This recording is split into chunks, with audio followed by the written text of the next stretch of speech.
Bueno, hoy tenemos un tema muy lindo para hablar, hermoso, diría yo, que se ve mucho en las redes sociales hoy, que es nada más y nada menos que la victimización.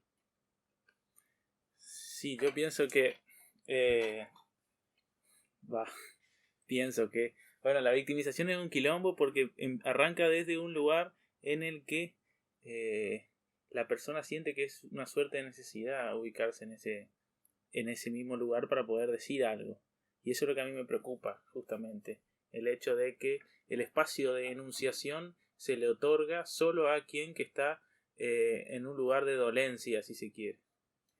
Pero, o sea, hay rol de víctima y tipo lo normal, lo estándar. Claro. Puedo decir que para ti alguien normal no puede tirar una opinión, sí o sí tiene que victimizarse. Bueno, exactamente. O sea, por ejemplo, vos estás opinando algo en contra de una víctima, automáticamente sos un personaje terrible. Un garca, sí, tal cual. Bueno, sos terrible, aunque la víctima no piense.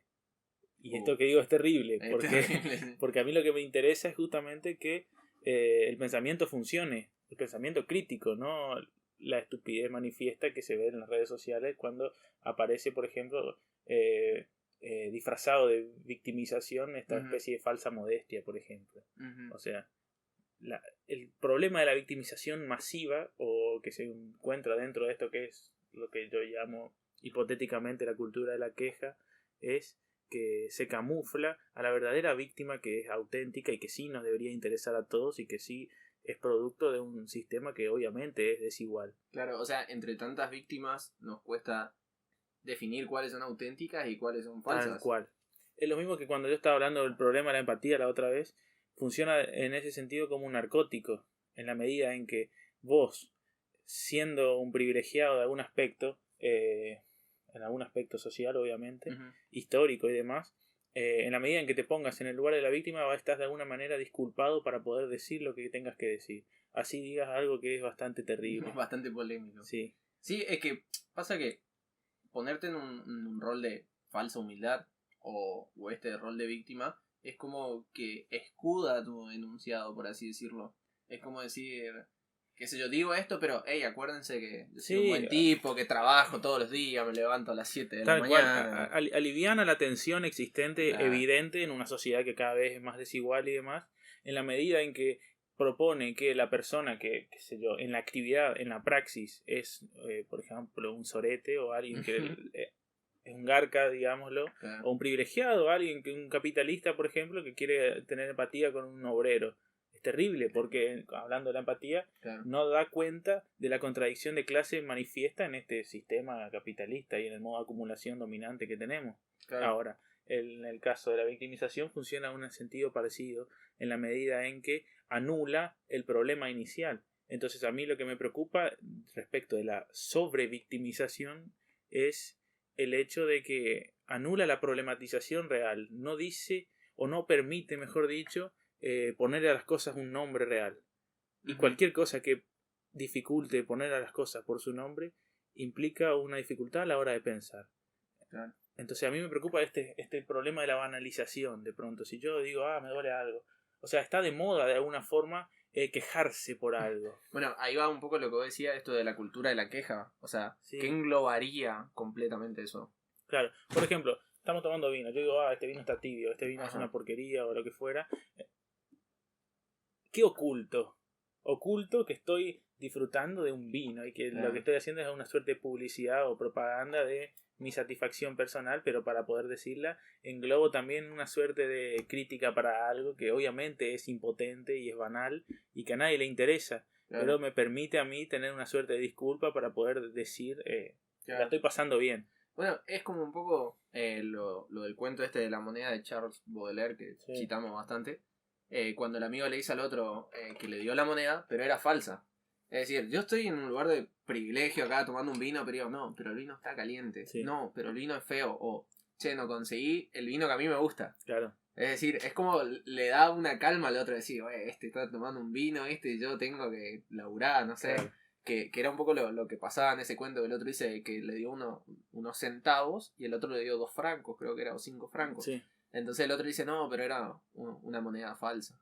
Hay una de las interpretaciones que puede ser como que le dijo al amigo que la moneda es falsa para que el amigo se quede tranquilo. Es decir, vos le diste unos centavos, yo le di 5 francos, pero el mío era falso, o sea, lo valioso es lo tuyo, ¿viste? Claro.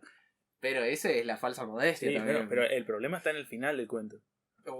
Sí. En el final del cuento, cuando el amigo le otorga una limosna más generosa, si se quiere, termina diciendo algo como, sí, no hay mayor, porque primero dice, no hay mayor victoria que ver los ojos de un fracasado que y causar una una sorpresa en alguien que lo necesita, alguien que está pasando mal y causar una sorpresa. Y después dice algo, sí, no hay mayor sorpresa que darle nada a alguien que cree que lo está recibiendo todo. Y entonces vos estás, y Baudelaire en ese sentido termina cerrando justamente con la idea de que no hay peor tipo que el hipócrita, pero peor aún es aquel que cree que puede estar bien con Dios y con el diablo, o sea, quiere ganarse el cielo a costa de cagarle a los que están en el infierno de alguna manera. O que es buena persona por negocio. Sí, bueno, exactamente, esa es buena persona por negocio. Es el error más grave, ¿no? El tipo es un utilitarista, un calculador, un chabón que solo piensa en obtener algún beneficio propio, pero al mismo tiempo quiere obtener un beneficio social. Claro. Social en el sentido de que las demás personas piensen que su apariencia es tal. A mí me da pie para hablar, por ejemplo, de esto que dice Erving Goffman en la presentación del CEF en la vida cotidiana, ¿no? O sea, todo el tiempo nosotros estamos utilizando alguna careta, toda la vida social en sí misma es una ficción y nosotros estamos todo el tiempo presentándonos ante alguien más. Ahora, la sobrevictimización hace que quieran igualarlo todo. En una sociedad desigual eso es un crimen absoluto. O sea, las personas no somos iguales ni nada por el estilo porque nos desiguala el mismo proceso experimental en el que nosotros nacemos y morimos. O sea, nosotros estamos todo el tiempo experimentando sensaciones y situaciones absolutamente diferentes en la medida en que estamos ubicados socialmente en distintos espacios. Claro, en un mundo de víctimas nadie quiere ser el malo, por así decirlo. Si todos son víctimas... Están todos y hay algo que me parece que es central acá y es que es el tema de lo que es políticamente correcto. En este momento la victimización es políticamente correcta. Y si alguien que sea, por ejemplo, un tipo absolutamente privilegiado tira un comentario que va absolutamente en contra de lo que vendría a ser, de nuevo, entre comillas, políticamente correcto, o de lo que vendría a ser una especie de sociedad ideal, automáticamente es sancionado por todo el mundo, básicamente. Lo empiezan a escrachar en todos lados y demás. Pero al mismo tiempo ese tipo es uno y tenés 99 personas que son igual de soretes que ese chabón, pero que lo que hacen es básicamente... Lo disimulan. Exactamente. Está siendo disimulado. O sea, lo políticamente correcto siempre es la excepción. El mundo es políticamente incorrecto.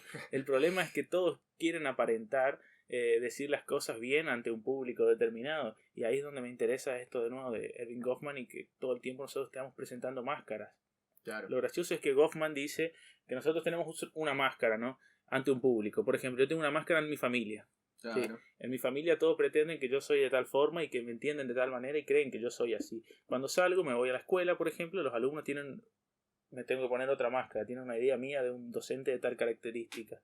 Me voy a un bar o me voy a, no sé, de vacaciones a un lugar donde no me conoce nadie y me construyo otras máscaras y demás. El problema para Goffman era cuando se mezclan los espacios. O sea, por ejemplo, se junta la familia con la joda, o se junta la familia con la escuela, o se junta la joda con la escuela, o lo que fuera, y cuando chocan las dos máscaras, una de las dos cae, y eso revela el personaje, y revela quién está detrás, y se te cae el mundo. Y el mundo así es imposible, dice Goffman. Claro, y justamente Goffman habla de tipo los recursos que utilizamos para presentar ese personaje. Si vemos a la sociedad como el público, o a los distintos ambientes en que nos movemos como el público, nosotros contamos de ciertos recursos. La máscara es obviamente metafórico, pero la forma en que hablo, la forma en que me visto, las opiniones que emito, y yo también necesito de una escenografía que acompañe a eso. Entonces yo, por ejemplo, la personalidad o la máscara de la joda, obviamente no me la puedo poner en mi casa porque queda mal. Sí. ¿Por qué? Porque no cuento con la escenografía. Sí. La escenografía en este caso estaría representando el contexto. Claro. Y eso pasa de cuando justamente lo interesante de esto del choque de las máscaras es cuando la escenografía es ponerle un boliche y al lado está tu tía, qué sé yo, Por cortando ejemplo. un matambre, ¿viste? Por ejemplo. No, Ahí estaría muy raro tal todo, cual. O te boludo. vas en ojotas. Claro, Y vestido como entre casa y entras así, la gente te mira raro, ¿viste? Che, claro, chabón, ¿qué está haciendo acá? tal Por ejemplo. cual. O tenés otra edad. Por ejemplo, sos mayor o menor al público aceptado en esa especie de teatro al que te estás metiendo. Porque en el teatro necesitas un público, necesitas eso, que es la escenografía justamente, y necesitas los intérpretes. O sea, todo está bien programado. Está todo bien organizado. Lo que a mí me interesa en ese sentido pasa por otra cuestión y puede surgir en las situaciones más cotidianas y refiere de lo absurdo que funciona, lo absurdo mismo de la sociedad. Te cuento una anécdota, por ejemplo. A ver, me pasó una vez que me iba a laburar, iba caminando a esperar colectivo y voy caminando, ¿no es cierto? Tempranísimo, eran las 5:30. Uf. Y estaba medio oscuro y veo que en el trayecto de mi casa hasta la ruta donde espero que los cole, había un chabón que estaba empujando una motito. Ajá. El chabón empuja una motito. Yo sigo caminando, no le reconozco porque está de espalda, camina en la misma dirección que yo. Cuando le veo, el chabón me mira y yo le saludo, ¿viste? Hola, le digo. Hola, me dice. Y le miro bien a los ojos y pienso, este chabón yo le conozco de algún lado. O sea, la cara me hacía parecer que era un amigo mío de la infancia, que hace muchísimo que no lo veía, y pensé, mira, este tipo es Facu. Y pienso, este es Facu, seguro que es Facu. Y yo digo, mira, le dije hola nomás, que sorete que soy. Y ahí me doy vueltas, porque la había pasado. ¿Qué haces? ¿Cómo andás? Le digo. Y el chabón me mira y se ríe y me dice, ¿qué haces? ¿Cómo andás? Y cuando se ríe me doy cuenta que no era Facu, ¿viste? El chabón le faltaban algunos dientes y demás, tenía otro aspecto su cara. Y digo, no, este no es mi amigo. Y el chabón encima le habré puesto incómodo yo al tipo, porque cuando el tipo me dice, ¿qué haces? ¿Cómo andás? Hay como una conexión en la mirada. Claro. Es súper interesante. Pero te respondió lo mismo que le dijiste. Lo que me interesa justamente es eso. La persona incómoda responde de alguna manera lo mismo que le dice a aquel que le está saludando de una forma. Eso me pareció súper interesante, pero a lo que voy es el tema de la mirada. Cuando una persona le mira a los ojos a otra persona, la otra persona, si lo mira al mismo tiempo a los ojos, sabe que está siendo observada y se sabe al mismo tiempo observador. Entonces, lo interesante cuando que si vos vas caminando por la calle, te cruzas con una persona y vienen de frente, te están mirando a vos a la cara todo el tiempo, te miran a los ojos, vos de alguna manera pareciera que te estás sintiendo observado. Aunque vos no hayas visto, te sentís un poco raro. Por ahí levantás la vista y ves que alguien te está mirando fijamente. Eso es muy loco, sí. O estás mirando a alguien y se da vuelta. Tal y cual. Ahí te hace sentir re incómodo. Sí, pero más vale. Y funciona así y es re zarpado porque, por ejemplo, hay gente que... Yo, por ejemplo, muchas veces miro al vacío, ¿no? Sí, tipo recolgado. Y estoy mirando en tu dirección, pero no te estoy viendo a vos. Estoy mirando allá. Pensando en todo. Claro, y vos por ahí te sentís, pero estás como incómodo, pero al mismo tiempo no sabés si yo te estoy viendo. Ahora, en el momento en que yo pongo mis ojos en tus ojos, vos automáticamente te das cuenta, este me está mirando a mí. Claro. Lo gracioso es que las personas después saben lo que pasa, aunque se mientan a sí mismos. Si yo te veo y vos me ves y después yo miro para otro lado, me hago el boludo, yo sé que me hice el boludo y que vos sabés que yo me hago el boludo y cosas por ejemplo. Claro. Ambos son sapientes en ese sentido. Entonces lo interesante es cómo aún así todo funciona. O sea, ambos saben que si en ese momento, por ejemplo, cuando yo le veo a este tipo que no era mi amigo y él me repite lo que yo le dije, ¿qué tal, cómo andás? Y se ríe y yo le miro y el chabón me ve y los dos sabemos que nos desconocemos absolutamente. Sí. Que te confundiste. Sí, claro, si yo me freno y le digo, che, mirá, me confundí con aquel, vos no sos quien yo pensaba, perdón por esta situación. Ni siquiera está incomodando más todavía. Claro, no sé por qué pedirle perdón tampoco, pero se genera una situación incómoda, una disrupción en la que se nos caen las máscaras los dos. El chabón estaba actuando desde un primer momento para ser amable y para seguir empujando su motito. Y encima tu pregunta, ¿qué haces? ¿Cómo andás? Como el orto, boludo. Claro. Son las 5 de la mañana, estoy empujando esta moto de mierda, boludo. Olvídate, o sea, todos tenemos una máscara en ese momento. Claro. El tipo te saluda amablemente pensando, bueno, que pase caminando no me rompa las bolas, voy a seguir acá con lo mío, claro. Y listo. Ahora, si yo me freno, le pongo en un problema más al tipo, porque ¿qué gano yo primero enquilombándole al otro? Mejor me voy pensando qué boludo que soy, para qué saludo gente que no conozco y demás. Qué sé yo. Claro, o sea, ahí lo loco de eso es justamente cómo el tipo responde. Eso me parece re raro, porque muchas veces ante estas situaciones o respondés lo mismo o a veces te sale tipo mecánicamente nomás. Yo me acuerdo una vez en un cumpleaños mío, me dijeron, hey, feliz cumpleaños, y yo dije, gracias igualmente. Es como un reflejo de esa respuesta. Y por ejemplo, esto acá, por más que vos no sepa quién es, decís que hace como andaba, el tipo te responde bien y vos, ¿viste? Bueno, a mí me pasa siempre siempre digo, pero posta, por ejemplo, estamos así hablando de algo y hay mucha gente en el mismo momento hablando de un montón de cosas y viene uno y me saluda, que yo ni le había prestado atención, y se va y me dice, nos vemos, che, me pasa la mano. Y yo le digo, ¿qué haces? ¿Cómo anda todo bien?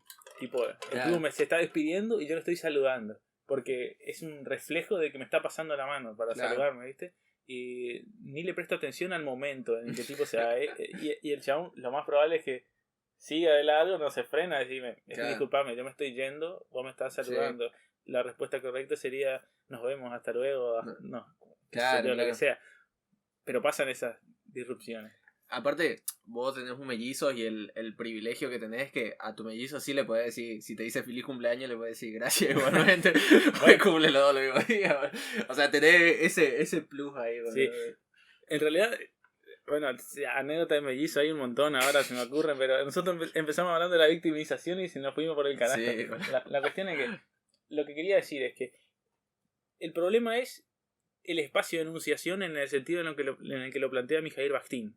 Mikhail Bakhtin dice que para que pueda haber una comunicación, para que podamos entablar un diálogo entre nosotros dos, ambos tenemos que tener un espacio de enunciación. La praxis del lenguaje, claro, en que los enunciados se agrupan.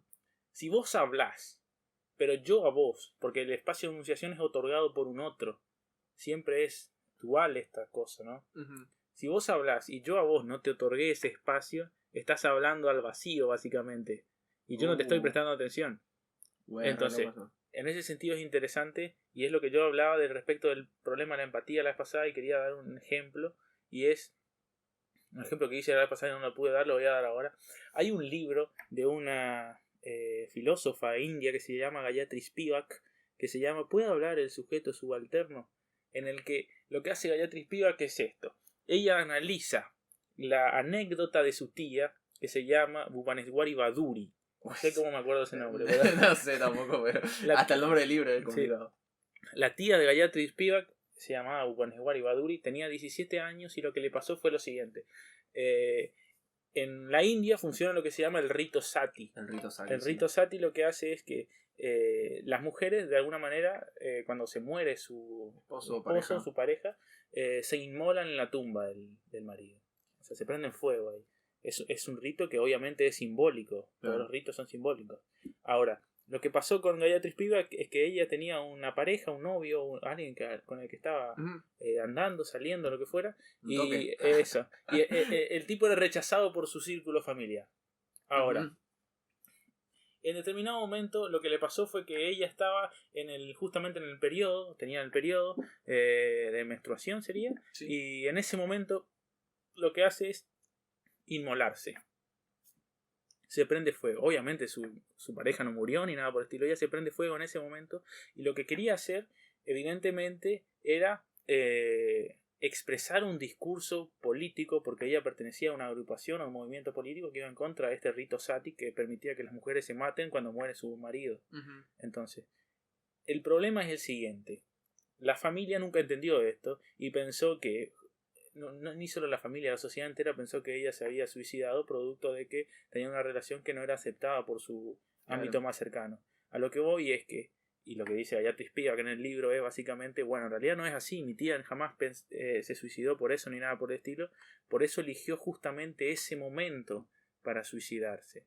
Se suicidó justamente en el momento en el que ella estaba pasando por el periodo menstrual para que eso sirva y dar un mensaje en contra de esto que es el rito sati, que tanto termina perjudicando a las mujeres en la India. Claro. O sea, la gente olvidó toda la militancia política de mi tía pensando que era más importante para ella toda esta especie de relación que era rechazada por la familia de alguna manera. Entonces, claro, a lo que voy es un ejemplo terrible en la medida de que hasta dónde se puede llegar para dar un mensaje. Para dar un mensaje. Y llegó hasta el último punto. O sea, terminó con su vida tratando de dar un mensaje. Y aún así es posible que los interlocutores, quizás no sean los correctos, no sabemos, Ahí viene la idea del lector competente de Mikhail Bakhtin, ¿no es cierto? Hasta qué punto nosotros hablamos con las personas y las personas pueden llegar a entendernos. Puede no entender lo que decimos. O sea, podemos incluso entregar nuestra sangre, todo lo que tengamos básicamente en nuestra vida y completa, y aún así ser incomprendidos. Ahí viene lo que yo digo del problema de que tenemos que tener primero un espacio de enunciación, un lugar de enunciación. Ahora, lo terrible de esta especie de expansión de la sobrevictimización es cuando el único espacio de enunciación que tienen las personas es victimizarse. Si yo necesito victimizarme o doler por algo para poder decir algo sobre algún tema, evidentemente oculto en mi sola acción, que yo sé que no soy una víctima terrible, porque evidentemente hay jerarquías de qué es más peligroso o no, y qué dolores son más peligrosos o no en la vida, ¿no? Estoy ocultando a verdaderas víctimas o auténticas personas que están sufriendo, la están pasando mal, y estoy ocultando un montón de problemas y contradicciones propias de la sociedad que son evidentes y que yo las tapo mediante un capricho para poder decir algo. Y justamente quizás al victimizarte estás obteniendo ese espacio que te lo dan los otros.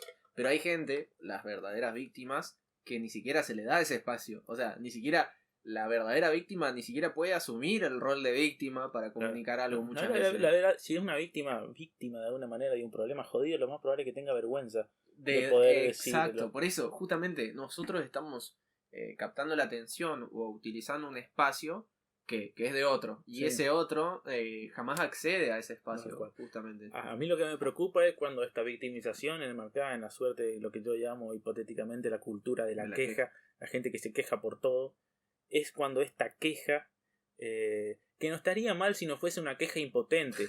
El problema es que es una queja impotente. Claro. ¿Y por qué es impotente? Para mí, lo que yo digo es que la queja está ocupando un lugar de placer, si se quiere. Está siendo de alguna manera ocupando un lugar de deseo. O sea, la persona hace algo y en algún momento necesita quejarse para poder expresar que está haciendo ese algo. No puede expresar que hace algo sin necesidad, sin al mismo tiempo quejarse por eso. Claro. Por alguna cosa, aunque sea una estupidez. Del trabajo, de su pareja. Tal cual. Gané 500 millones de dólares, pero me vino con billete de 5 pesos. y encima tenés que, siendo el 18 de enero del 2020, tenés que apurarte a descartártelos porque dentro de poco dejan de funcionar. O sea, tenés que hacer esos chistes estúpidos que funcionan muy bien para la gente, pero porque le hace olvidar que el mundo en realidad es una porquería, o sea. Y es como que le quita peso, porque, o sea, si no, si va a decir, che, gané 1 millón de pesos, está diciendo, todo el mundo va a decir, güey, qué hijo de puta, nosotros no tenemos esa posibilidad, esa oportunidad, lo que sea. Claro. Y el chabón dice, no, pero me los dieron de billete de 5 pesos, entonces tengo que tratar de gastarlo. Sí. Es como que a los que se sentían mal le alivian un poco, ¿viste? Está bien, pero no tan bien, como diría Guido Casca, ¿viste? Está mal, pero no tan mal, bueno. Pero, claro, a mí lo que me parece preocupante es que se equilibren algunos niveles que son que están en dimensiones tan absurdamente distantes que no podrían ser equilibradas jamás. Entonces tenés en el mismo campo, porque la tecnología permite eso, permite que dialogue gente que la está pasando verdaderamente mal con gente que básicamente absolutamente privilegiada. Que se equilibre eso es terrible y genera esto que Camus llama el absurdo. Para Camus el absurdo es básicamente un enfrentamiento entre una grandísima diferencia de magnitudes. Es cuantitativo, lo mismo que para Kafka, es genial, porque Kafka dice el problema es que los grandes problemas del mundo no son de naturaleza cualitativa, sino son de naturaleza cuantitativa. No calidad, sino cantidad. Tal cual. Es gracioso, porque muchas veces la gente piensa que va por el lado de la calidad, pero la cantidad es terrible. Y la cantidad en muchos aspectos. Camus dice, el problema, el absurdo del mundo es las magnitudes. Hay una gran diferencia de magnitudes. Por eso dice, el absurdo del mundo es básicamente el eco del mundo ante las preguntas de las personas. Es buenísimo. Haces preguntas y el mundo te responde con un silencio enorme. Bueno, si no hay no se me ocurre realmente un mejor ejemplo que una gran diferencia de magnitudes, ¿viste? Alguien que tiene dudas y alguien que guarda silencio ante todo. Claro. Hay una frase de Sábato también muy linda que dice como que el mundo es un lugar de llantos y de queja o algo así que en el desierto, onda. Si estás en el desierto te podés quejar, podés relinchar lo que quieras, pero nadie te va a escuchar, o sea. Tal cual. Pero es muy loco. Volviendo al tema de la victimización y de la queja, lo que me parece terrible es justamente que esta queja, ¿sí? Cuando tiene algún atisbo de rebelión o de ser una queja realmente crítica, que tenga algún influjo, tenga alguna potencia sobre, o pueda llegar en algún momento a proyectar alguna forma de transformación de la realidad, esta queja es desoída totalmente. ¿Por qué? Porque de nuevo implica que es un ataque a la conciencia de la gente. Es terrible, o sea, si yo en realidad me estoy quejando, tiene un chiste, pero ese chiste tiene un doble sentido, ¿viste? Tiene un chiste para que sea oído, porque para que sea oído te tengo que decir de manera graciosa, pero al mismo tiempo, metafóricamente te estoy preocupando porque te estoy diciendo, mirá, está haciendo un sorete, porque el mundo está mal. Claro. Y al mismo vos te vas a reír un ratito y después vas a pensar, bueno, no me gustó tanto esto. Claro. No te voy a permitir que lo sigas haciendo tanto, o no te voy a aplaudir tanto, voy a aplaudir los chistes estúpidos, que en realidad no tienen en ningún momento ningún atisbo de crítica para con el mundo real y no me permiten a mí pensar. Claro. Cuando me hiciste ver algo ya no me gustó. Tal cual. No, ¿qué te pasa? ¿Quién sos vos para venir a decirme claro. esto? En ese sentido, la victimización, esta es una hipótesis mía, ¿no? La victimización tipo sobreactuada siempre, y la cultura de la queja es aceptable siempre en la medida en que no sea realmente crítica y no tenga ningún atisbo de crítica. Lo gracioso es que siempre puede haber algún atisbo de crítica, pero como la gente no lee y no pensar mucho, no le encuentra la vuelta. Claro. Y bueno, y ahí justamente la impotencia, quejarse por quejarse. Tal cual. Si la queja... Bueno, también, para ir cerrando, ¿no? También si esa queja tiene tipo un objetivo, tiene un punto al que llegar, implica una lucha. Pienso yo. Si yo me quejo de, no sé, los precios y solo me quejo, no pasa nada. Ahí está la impotencia de la queja. Sí. Pero en cambio, si yo me quejo, no sé, de los precios y me empiezo a movilizar gente y digo, che, fíjense, hay una diferencia en los precios, qué sé yo, este mercado lo vende 20 pesos más caro que este, y ya implica una lucha por esa queja, ¿entendés? En cambio, lo que la gente busca es quizás la queja para hacer ver algo, pero nadie se compromete con ese algo. Pero todo también depende del contexto. El contexto es súper importante en este momento porque ¿en dónde me quejo yo? Si yo voy y hago toda mi vida, la desarrollo como el ser humano más amable posible y más explotado del mundo, voy y llego a mi casa, sí, es súper explotado, llego a mi casa y en Twitter o en alguna red social escribo, qué mundo de mierda, listo, o esta vez me hicieron tal cosa, aquella me hicieron tal cosa, y la gente le pone me gusta y al mismo tiempo todas las personas siguen yendo a sus casas haciendo exactamente lo mismo y salen al otro día a laburar y son de nuevo sobreexplotados, absolutamente precarizados y la están pasando realmente como el culo, pero siguen quejándose. Entonces vendría así como una especie de ventilación, ¿no? De un aire podrido que tienen dentro el hecho de la queja misma. Claro. Y genera una suerte de placer, si se quiere, o ocupa el lugar de un deseo mismo el hecho de quejarse para poder sacarse de encima una bronca que tenía ganas de putearle a mi jefe, el chabón me hizo laburar horas extra y no me pagó un peso, estoy laburando en negro, no cobro vacaciones, mis jefes son unos soretes porque se lavan las manos y hay alguien que está recibiendo la plata que a mí me tendría que corresponder porque es plata del Estado. ¿Por qué no voy? Bueno, tal cual, a mí me pasa lo mismo. ¿Por qué no voy y se lo digo en la cara? Escuchame vos, el sistema capitalista funciona de esta forma, te estás haciendo al vivo y yo sé que te está pasando esto y que te estás haciendo al vivo. No importa si no me pagas hoy o mañana, lo que fuera, pero sabelo que yo sé que sos un sorete, por ejemplo, tal cual. El problema es que la gente quiere dormir tranquila. Tal cual. Y cualquier persona que vaya en contra de que las demás personas duerman tranquilas es de alguna manera lapidada. En fin, hay que asumir un rol de víctima, hay que ser neutrales. ¿Cómo podríamos cerrar esto? La victimización de por sí está mal vista. Yo pienso que no está mal vista en un sentido realmente auténtico, porque si no nosotros estaríamos anulando la figura propia de una víctima, que si te pasó algo muy jodido, realmente tenés que tener un lugar para comunicarlo. El problema está en que lo que está mal, para mí me parece que está súper victimizarse mal, para obtener ese lugar. Es ocupar el lugar que no te corresponde. O sea, la hipocresía misma. Y esta falta de humildad epistemológica para poder agarrar y plantear los problemas realmente y decir, bueno, esto no me compete, yo no sé de esto, o yo... No, mi opinión. Exactamente, no opinar de cualquier cosa.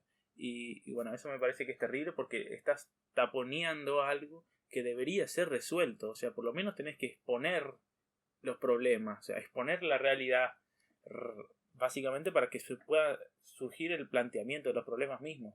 El pensar que hablamos siempre. Tal cual, el problema es que se planteen los problemas. Y parece tremenda frase, boludo. Lo interesante es que se puedan plantear. Ahora, lo súper complicado es cuando ni siquiera los problemas pueden ser planteados. Y a eso voy con el espacio de enunciación. Si yo a vos no te otorgo un espacio de enunciación y yo no te escucho cuando vos hablás, básicamente vos estás hablando y lo que decís me entra por un oído y me sale por el otro, nosotros entre los dos no vamos a configurar jamás un problema respecto de tu situación. Porque yo no noto que haya algo equivocado en eso que vos estás viviendo. Entonces es terrible. Es terrible en la medida en que hay una suerte de violencia implícita en el hecho de pretender, y eso va de nuevo en contra de la empatía, pretender que yo sé lo que el otro necesita. Sí, y está todo relacionado, porque todo se relaciona con todo. Este problema de la sobrevictimización, la cultura de la queja que yo llamo, o esto que está de moda, la empatía, absolutamente banal hoy por hoy, es algo que es propio de esta época histórica en la que estamos viviendo, en la medida en que no se le pueden decir a las cosas por su nombre, y cada vez que uno tiene que hablar o decir algo, tiene que crear nuevas categorías conceptuales para expresarse, porque pareciera que todas las categorías conceptuales están usadas de tal forma que ya no tienen un efecto real en la vida. Y lo interesante es pensar para transformar de alguna manera la sociedad. A mí realmente no me pareciera que sería absolutamente, me pareciera que sería absolutamente fútil e impotente decir yo pienso un montón de cosas y son geniales si en realidad no cambio en absoluto la vida de ninguna persona, de ninguna especie, si se quiera, de nada en el maldito mundo. Entonces ahí estoy siendo de nuevo la tesis de 11 sobre Feuerbach, no, hay que transformar el mundo, no solo contemplarlo. Ya lo contemplaron el mundo, exactamente, hay que empezar a transformarlo. Me parece que es un lindo cierre ese. Sí. Hay que transformar el mundo. Ya lo vimos, lo observamos, lo degustamos, analizamos cómo funciona. Bueno, ahora que sabemos cómo funciona, hay que ver qué cosas están bien, qué cosas hay que cambiar y bueno, en esa estamos. Sí, me parece bien. Estamos 31 minutitos.